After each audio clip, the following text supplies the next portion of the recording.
شروع اللہ کا نام لے کر جو بڑا مہربان نہایت رحم والا ہے۔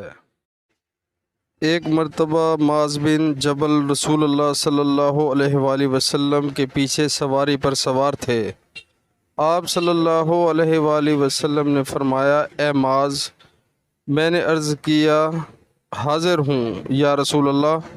آپ صلی اللہ علیہ وآلہ وسلم نے دوبارہ فرمایا، اے معاذ، میں نے عرض کیا حاضر ہوں اے اللہ کے رسول۔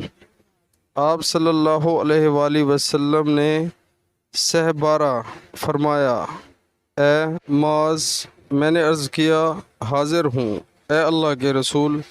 3 بار ایسا ہوا۔ اس کے بعد آپ صلی اللہ علیہ وآلہ وسلم نے فرمایا کہ جو شخص سچے دل سے اس بات کی گواہی دے کہ اللہ کے سوا کوئی معبود نہیں ہے اور محمد صلی اللہ علیہ وآلہ وسلم اللہ کے سچے رسول ہیں، اللہ تعالیٰ اس کو دوزخ کی آگ پر حرام کر دیتا ہے۔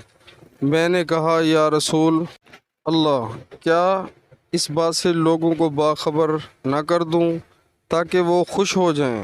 آپ صلی اللہ علیہ وآلہ وسلم نے فرمایا، اگر تم یہ خبر سناؤ گے تو لوگ اس پر بھروسہ کر بیٹھیں گے اور عمل چھوڑ دیں گے۔